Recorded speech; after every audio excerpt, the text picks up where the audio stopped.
Shalom, selamat datang di Gereja Alfa Omega Magelang.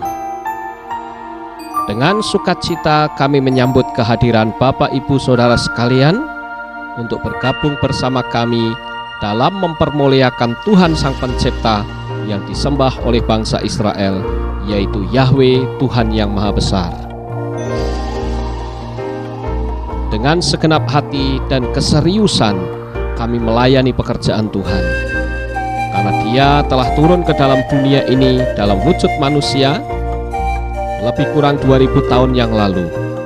Dialah Yeshua yang telah dilahirkan khusus untuk menyelamatkan kita dari dosa.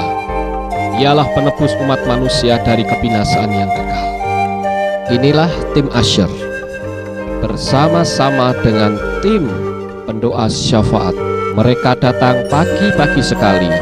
Sebelum jemaat hadir, mereka sudah datang terlebih dahulu, mempersiapkan hati dan berdoa untuk menyambut kehadiran jemaat. Dengan senyum yang ramah dan ucapan berkat, mereka mempersiapkan hati jemaat Tuhan yang akan beribadah.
Keamanan dan ketertiban kendaraan juga sangat penting karena akan menambah kenyamanan jemaat dalam beribadat kepada Tuhan.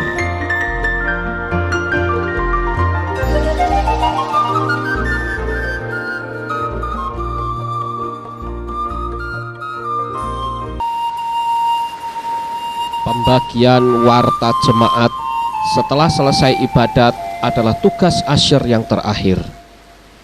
Karena warta jemaat menjadi suatu sarana komunikasi gereja dan jemaat dalam pekerjaan Tuhan. Artikel-artikel dan pengetahuan firman Tuhan, informasi-informasi penting, serta kegiatan sepekan dalam gereja dapat diketahui oleh jemaat. Dan tentunya hal ini akan menambah semangat jemaat Tuhan dalam beribadat.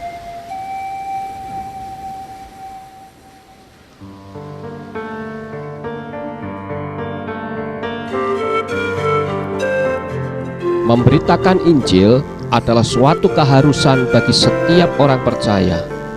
Hal ini sesuai dengan perintah Tuhan yang tertulis di dalam kitab Matius pasal 28 yang berkata, "Karena itu pergilah, jadikanlah semua bangsa muridku, dan baptislah mereka dalam nama Bapa dan Putra dan Roh Kudus, dan ajarlah mereka melakukan segala sesuatu yang telah kuperintahkan kepadamu. Dan ketahuilah, aku menyertai kamu senantiasa sampai kepada akhir zaman." Keselamatan yang telah kita miliki harus diberitakan kepada semua bangsa.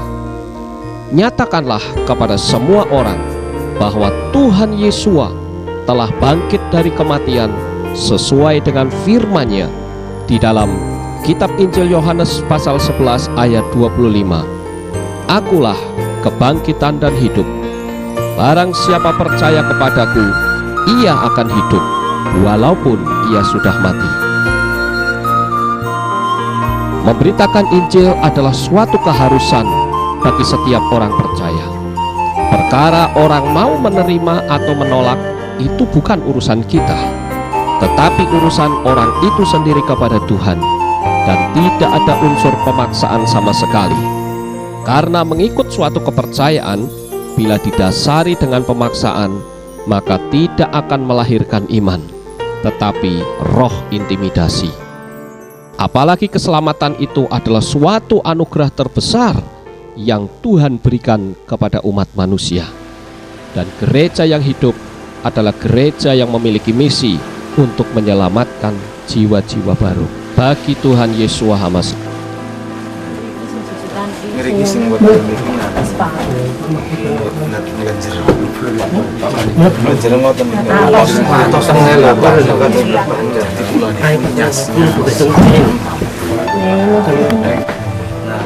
Tuhan sing saged nylametaken kita sedaya.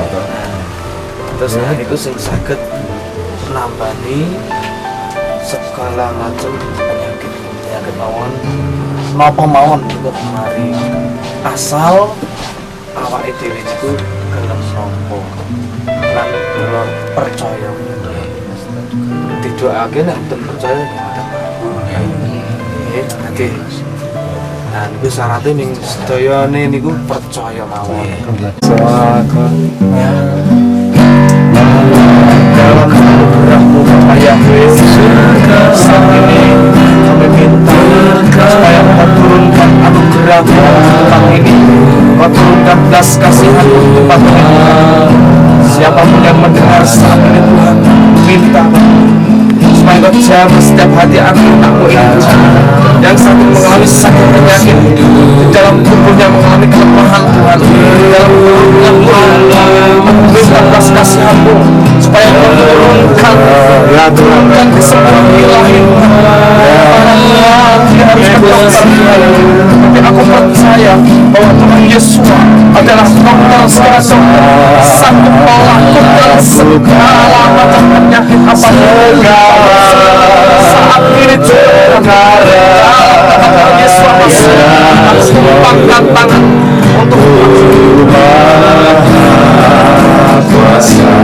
kami selamat berumah kasih Tuhan. Aku tumpangkan tangan di dalam nama Tuhan Yesus yang melakukan segala perkara sakit penyakit segala masalah dalam Yesus sembuh saat ini.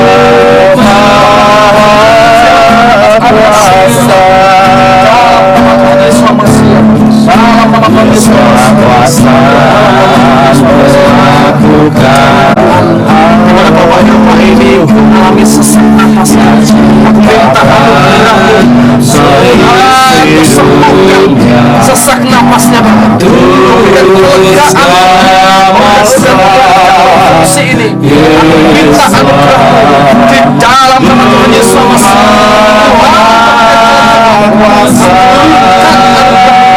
Di dalam nama Tuhan Yesus, Tuhan saat ini Tuhan, dalam nama Tuhan Yesus, Tuhan memberikan keledaan dalam nama Tuhan Yesus, sembuhkan Tuhan, berikan kuasa saat ini Tuhan, dalam nama Tuhan Yesus, percayakan turunkan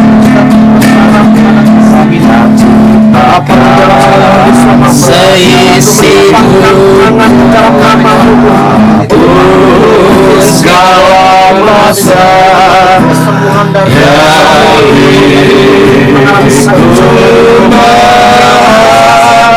merasa ya Tuhan Kau menjaga semua kehidupan kami berdoa Tuhan kesembuhan terjadi, pengobatan jiwa-jiwa kami datang kepada-Mu Tuhan, melakukan segala perkara.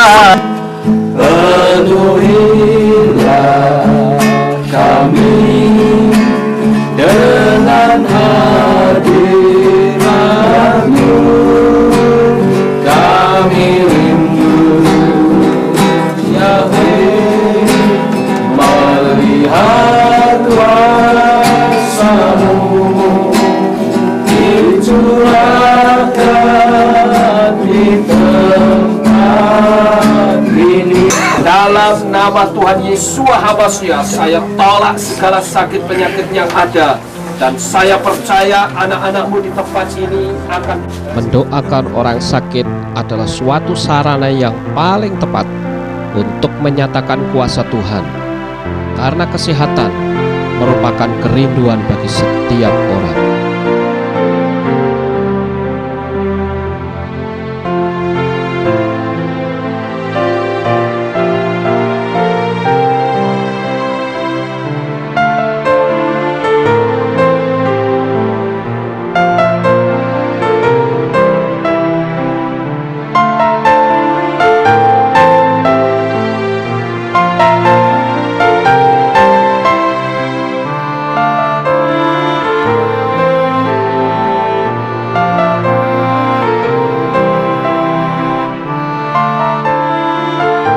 Di samping kebaktian umum, juga ada kebaktian khusus kaum wanita, yang tentunya juga punya kegiatan-kegiatannya sendiri. Kaum wanita juga harus memiliki kerohanian yang kuat, sehingga akan menambah spirit dalam menjalani kehidupan sehari-hari yang diwarnai dengan kesibukan yang sangat luar biasa. Secara rutinitas yang begitu menjemukan, belum lagi bila suami juga ikut mendatangkan masalah bagi batin kaum istri atau wanita. Namun melalui kebaktian kaum wanita dan segala kegiatannya akan dapat mendatangkan ketabahan dan kekuatan mental dalam menjalani hidup ini. Karena di dalam kebaktian kaum wanita banyak diwarnai dengan variasi, seperti tanya jawab atau sharing yang saling menguatkan, kesaksian-kesaksian, dan bermacam-macam kegiatan lainnya.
Salah satu kegiatan lain yang tidak kalah menariknya adalah refreshing pasutri atau pasangan suami istri untuk menghilangkan kejenuhan dan sekaligus mempererat hubungan suami istri.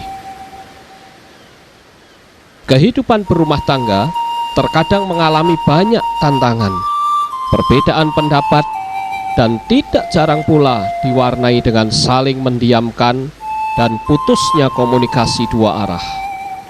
Dan ini sangat berbahaya karena dapat menjadi peluang bagi kuasa kegelapan untuk menghancurkan cinta yang telah dibina bersama dalam suatu ikatan pernikahan yang kudus. Gereja Alfa Omega menyadari bahwa sebanyak apapun jemaat yang berhimpun, namun jika di dalamnya terdapat kehidupan rumah tangga yang tidak sehat, maka gereja itu adalah menjadi gereja yang rapuh. Kegiatan ini benar-benar berdampak positif, saling berbagi kasih, tertawa bersama, dan saling memberikan contoh keharmonisan dalam kehidupan berumah tangga.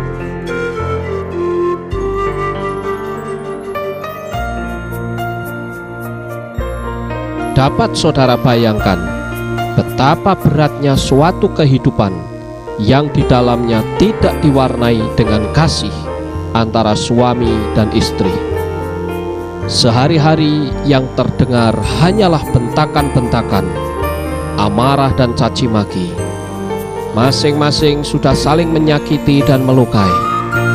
Tetesan air mata mewarnai kehidupan sehari-hari, dan kehidupan yang demikian sama saja dengan melukai hati Tuhan secara terang-terangan. Kita harus tahu bahwa Taman Eden yang pertama sudah hancur dan manusia jatuh dalam dosa. Yesua harus mengorbankan dirinya mati di atas kayu salib. Sekarang kita harus mempertahankan Taman Eden yang kedua yang Tuhan sudah berikan kepada kita. Dalam satu hati, jangan cuma gandengan, berjalan dalam kasih yang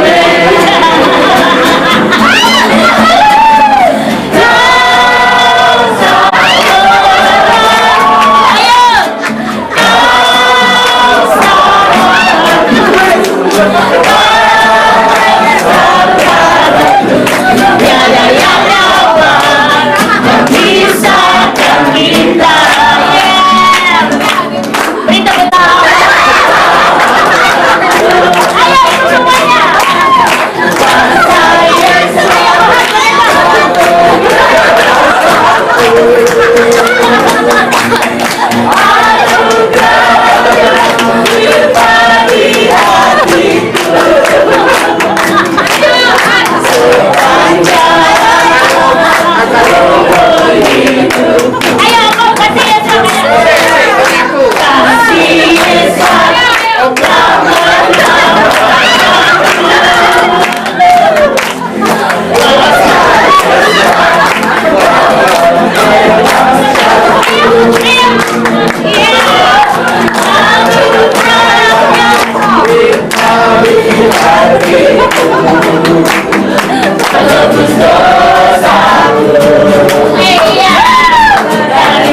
Hidung depan. Bilangnya memang. Hidung depan. Dipeket.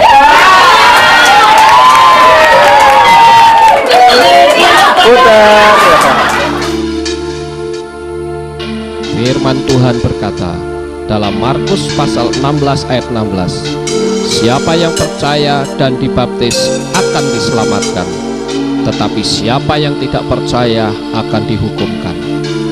Sehingga baptisan air itu mutlak dilakukan kepada semua orang yang telah percaya dan menerima Tuhan Yeshua HaMasyiah di dalam hatinya dan bersedia meninggalkan imannya yang lama.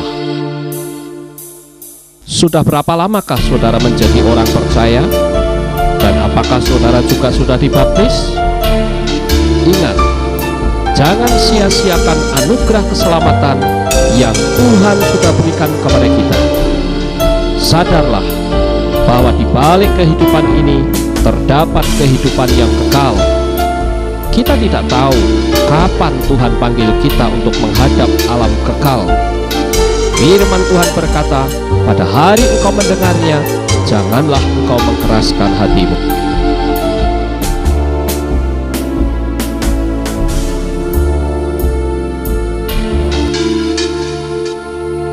Melayani pekerjaan Tuhan, terkadang muncul perbedaan pendapat, dan jika hal ini dibiarkan, maka akan bisa mendatangkan roh pemecah belah. Untuk itulah diperlukan adanya kesehatian di dalam menjalin hubungan yang erat dengan landasan hukum kasih Tuhan Yeshua HaMasyiah. Untuk itu, retreat khusus bagi pelayan-pelayan Tuhan itu sangat penting diadakan.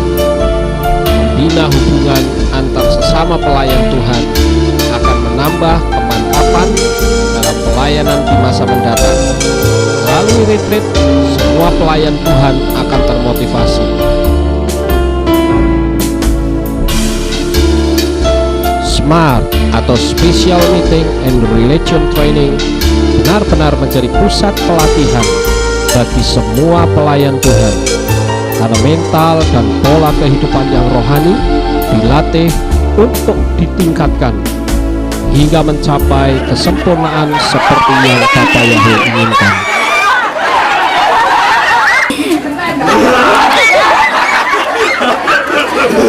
Cepat.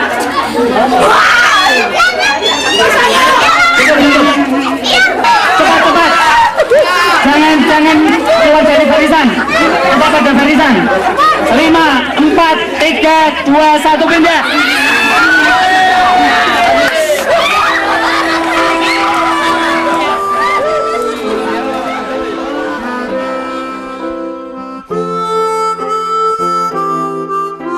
Kesehatan jasmani juga penting. Jalan sehat adalah salah satu olahraga yang paling murah dan menyenangkan. Sambil menikmati kesejukan udara pegunungan yang sangat menyegarkan, kita dapat mengagumi ciptaan Tuhan. Pohon-pohon, bukit-bukit, sungai, air yang mengalir, dan burung-burung yang mulai mencari makan di pagi hari. Seperti apa kata firman Tuhan, bahwa ia tidak menabur, namun diberi makan oleh Bapa di sorga. Terlebih lagi kita sebagai manusia yang dijadikan serupa dan segambar dengan Tuhan. Sekali-kali kita tidak akan dibiarkannya hidup kelaparan atau kekurangan. Oleh karena itu, janganlah kita khawatir akan apapun juga, akan apa yang akan kita makan atau pakai. Percayakanlah kepada Bapa Yahweh, dan Tuhan akan senantiasa memberkati kita.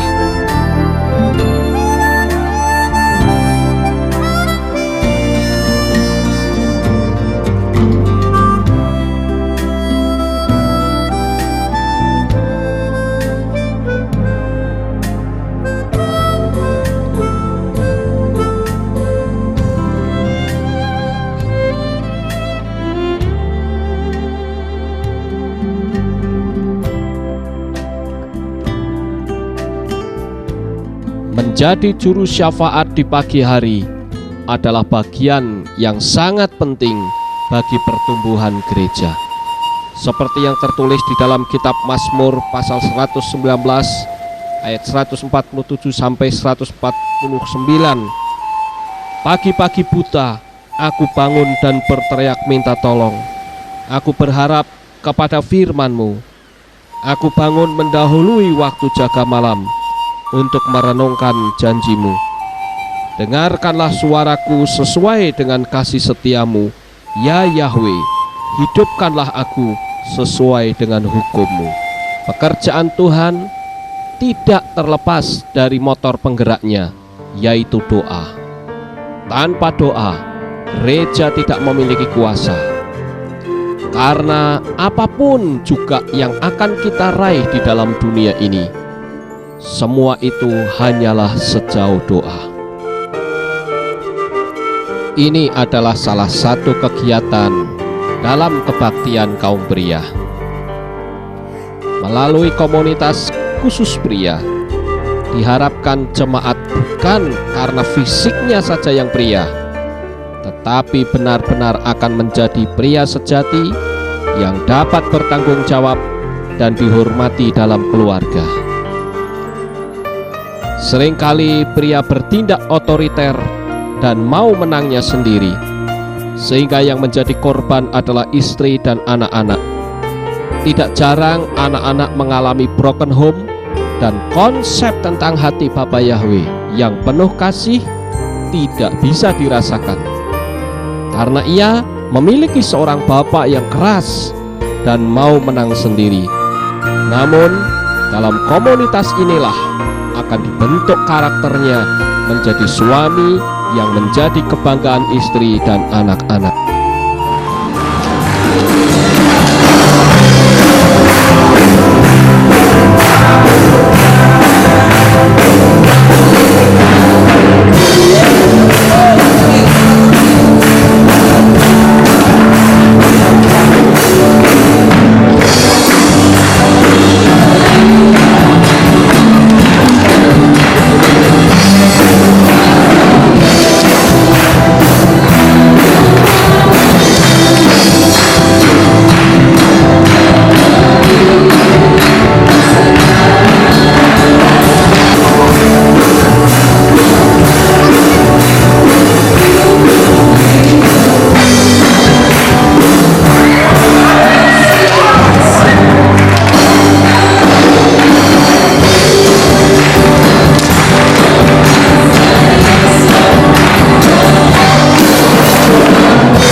Pelayanan di LP juga merupakan kegiatan rutin yang dilakukan seminggu sekali untuk melayani jiwa-jiwa yang terhilang. Di tengah-tengah kesunyian dan ruang sempit di balik terali besi, merupakan saat-saat di mana manusia merenungi kehidupan yang sesungguhnya. Hidup ini sangat keras dan harus dijalani dengan serius. Siapa yang peduli dengan mereka kalau bukan kita? Firman Tuhan berkata di dalam kitab Matius pasal 25 ayat 35 sampai dengan ayat yang ke-40. Ketika aku telanjang, kamu memberi aku pakaian. Ketika aku sakit, kamu melawat aku. Ketika aku di dalam penjara, kamu mengunjungi aku. Maka orang-orang benar itu akan menjawab dia, katanya, Tuhan, bila manakah kami melihat engkau lapar dan kami memberi engkau makanan, atau haus dan kami memberi engkau minum?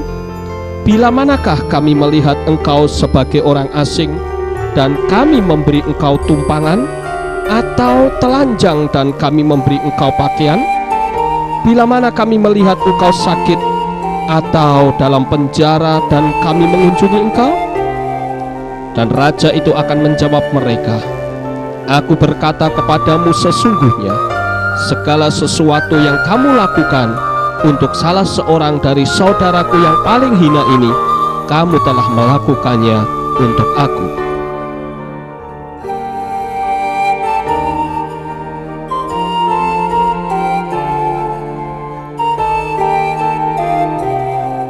Acara lain lagi yang digelar oleh kaum wanita adalah Jalan Sehat Bersama. Dengan mengambil tempat di lapangan Rindam Kota Magelang, mereka bersukacita.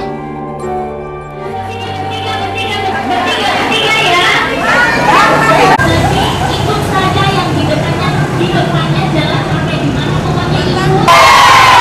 pokoknya ikut. Ayo jalan.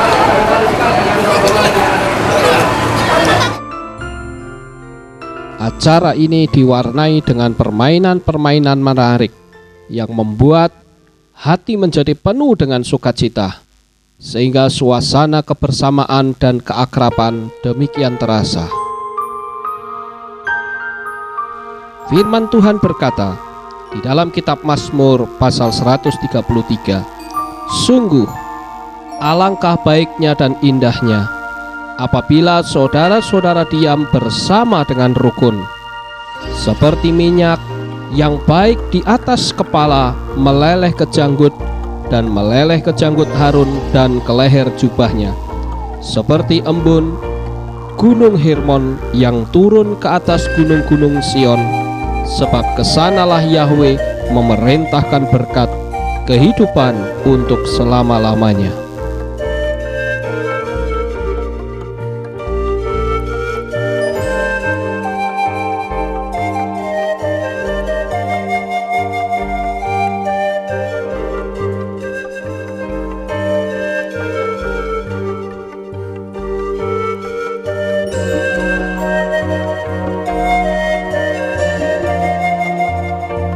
Kanak-kanak adalah merupakan generasi penerus.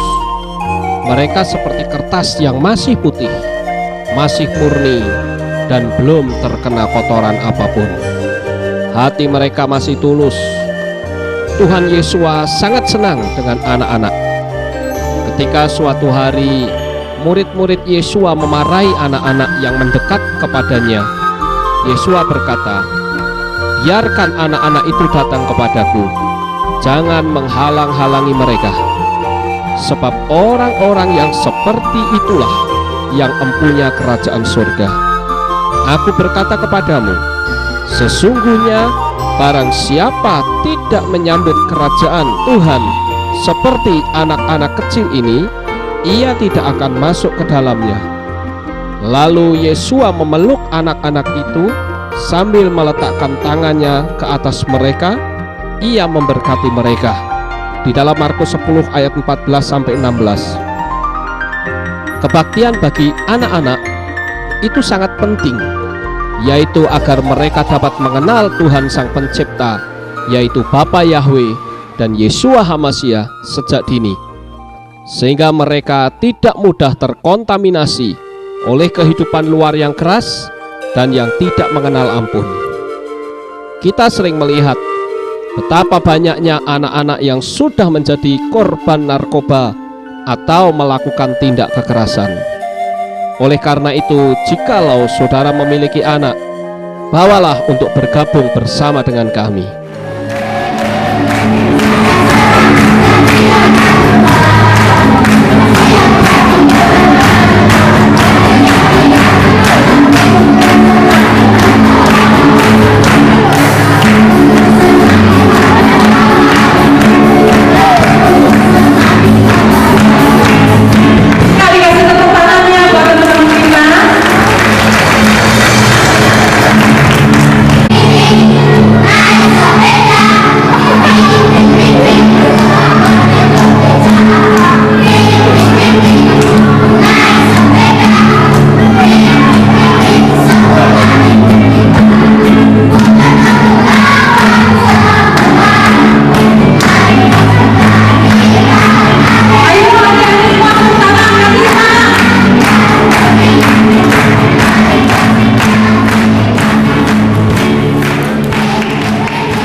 Jangan biarkan anak saudara memilih suatu kepercayaan pada saat mereka telah dewasa, karena kita tidak tahu kapan mereka dipanggil pulang oleh Tuhan. Tetapi bawalah kepada Tuhan dari sejak dini, sehingga ketika dewasa mereka tidak berada pada taraf mencari suatu kepercayaan dan keselamatan, tetapi justru sudah dipakai oleh Tuhan. Inilah saatnya saudara mengambil suatu keputusan untuk menyerahkan anak saudara kepada Tuhan. Jangan tunda waktu, karena kita tidak tahu apa yang akan terjadi pada hari esok. Penyampaian firman Tuhan tidak selalu dalam bentuk khotbah, tetapi juga dengan cara permainan drama sebagai ilustrasi atau interaktif dan tanya jawab, agar jemaat lebih mudah menangkap dan mengingatnya. Karena sebagus apapun khotbah yang disampaikan, tetapi kalau jemaat tidak memahaminya, maka hal itu akan menjadi sia-sia, ibarat seorang yang menabur benih namun jatuh di pinggir jalan, seperti kata Yesua di dalam Matius pasal 13 ayat yang keempat dan 18 serta 19. Pada waktu ia menabur, sebagian benih itu jatuh di pinggir jalan, lalu datanglah burung dan memakannya sampai habis. Karena itu dengarlah arti perumpamaan itu. Setiap orang yang mendengar firman tentang kerajaan surga tetapi tidak mengertinya, datanglah si jahat dan merampas yang ditaburkan dalam hati orang itu.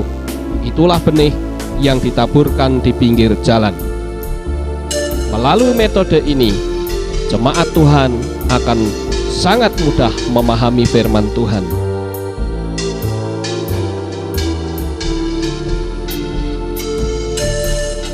VCD ini akan kami tutup dengan suasana urapan Roh Kudus yang menjadi bagian yang paling penting dan utama di Gereja Alfa Omega. Sekalipun masih banyak kegiatan-kegiatan lain yang belum sempat kami muat, baik dari divisi lansia maupun perjamuan kudus dan lain-lain. Karena di akhir zaman ini Tuhan sedang mencurahkan roh-Nya dengan dahsyat, sebagai penggenapan dari kitab Nabi Yoel pasal 2 ayat 28 sampai 29 yang berbunyi demikian. Kemudian pada hari itu akan terjadi bahwa aku akan mencurahkan rohku ke atas semua manusia. Maka anak-anakmu laki-laki dan perempuan akan bernubuat. Orang-orangmu yang tua akan mendapat mimpi, teruna-terunamu akan mendapat penglihatan-penglihatan, juga ke atas hamba-hambamu laki-laki dan perempuan akan kucurahkan rohku pada hari-hari itu.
tulus dan suci.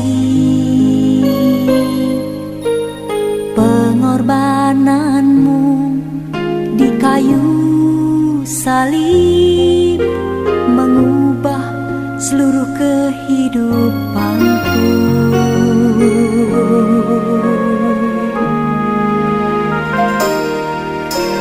Kini hidupku jadi baru,